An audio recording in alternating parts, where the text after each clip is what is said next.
Bambu Lab just announced their new budget large format printer, the A2L, and they sent me one for free before release date to put it to the test for you guys. It features the same 320 by 325mm build plate as the H2C, comes with an AMS light, includes the new Bambu Lab's extruder system which improves high flow performance, and costs under 490 bucks. On paper this sounds excellent, but there's one catch. It's not a Core XY system, but it's a giant bedslinger. The entire print bed moves back and forward, and at this scale that creates a few trade-offs. So the question really is the A2L a great budget printer, or did Bambu go too far with this bedslinger design? Let's get right into it. First, what is the A2L? Basically, it's a scaled up A1 with an improved extruder system. It feels very similar in layout, user experience, but the build volume is massive and it makes it infinitely more useful for large format functional parts, cosplay like armor, helmets, or really anything that would otherwise need to be split into different parts on smaller printers. To handle the extra mass, it features an in-frame dampening system and adaptive input shaping to go with it. But specs are one thing. My first question was, how easy is this printer to use? Let's begin with the Bambu experience. I started with the standard beginner workflow. Open Maker World, pick a model, press print, whether it's on the phone or the computer, both were super easy to use. So that leads me to the question, how good is the print quality? On a normal single color print, the A2L performed flawlessly. Layers were clean, details were sharp, and I didn't need to tune any print settings. In a side-by-side next to the X2D, single color prints were slightly slower, but the quality was overall almost identical, which in my opinion is quite impressive given the price gap. That brings me on to another question. How good is the multicolor experience, and how is the AMS light? For multicolor printing, I already showed you guys the Fallout gun earlier, and it did a phenomenal job here. Visually it came out clean, vibrant, and pretty much perfect. However, the AMS light is a different story. I'm not a big fan of it, and the problems of the AMS light are amplified by the printer's design. The thing is, the AMS light is actually physically very lightweight, and the printer can shake it off the table, which happened to me a few times in my printing. Once on this 30-hour helmet, and it pissed me off a little bit. Along with that, like any other AMS system, every color change requires the printer to retract the filament, feed it back in, and then poop out all of the purge waste. Meaning it wastes a lot of time and it wastes a lot of filament. What is different than the normal AMS or AMS2 Pro is the fact that the filament is hanging on the sides of the AMS light and therefore is just exposed to air all the time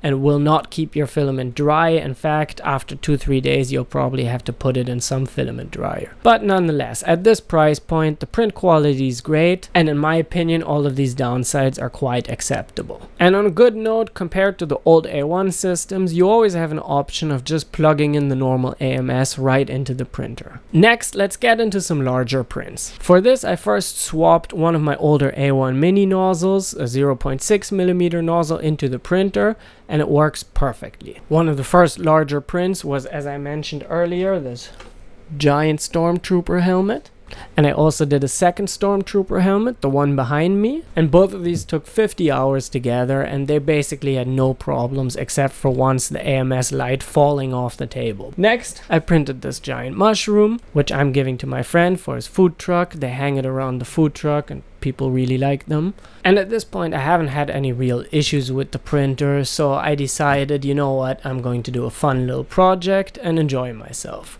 I was recently digging through my storage closet and I found this thing, so I decided, since it's a hot summer, I'll try to make a cool project with it. My idea was to put some legs below the inline fan and to throw a piece on top of it that basically works like the bladeless Dyson fans, with a slit of air all around the sides, not only pushing the air from these sides but also pulling the air from behind through it, further increasing the airflow even more than the fan itself can push. So I jumped right into Fusion 360 and started designing.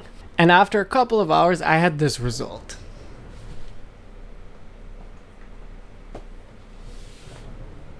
And honestly, it works incredibly well. It's definitely quite overkill with its 170 watts. It really pushes a lot of air. It feels and sounds like an airplane starting next to me, but this can be silenced with a dimmer. And to me, this project proved that the A2L is not just a bigger A1, but it's a tool for creators making oversized functional parts without paying H-series prices. Which brings me to the limitations of this machine, and there are two major ones for me. The first limitation would be engineering materials.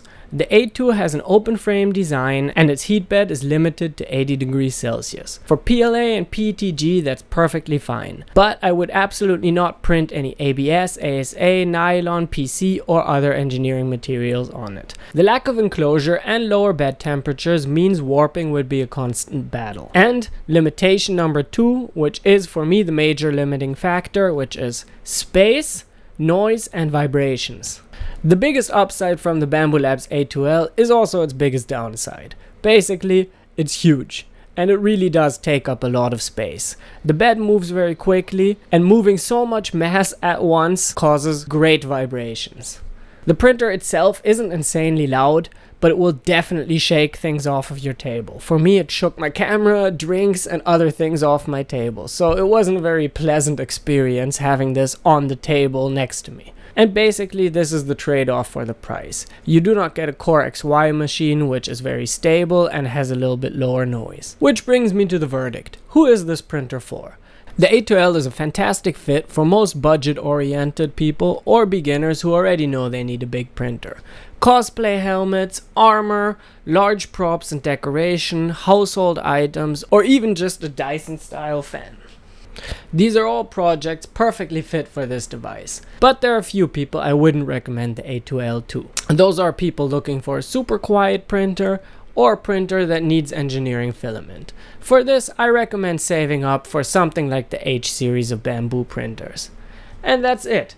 If you're interested in picking up one of these A2Ls or just supporting my channel at no extra cost to you, I left my affiliate links down in the description.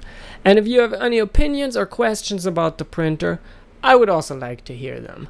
Thank you very much for watching, and I wish you a nice day. Bye!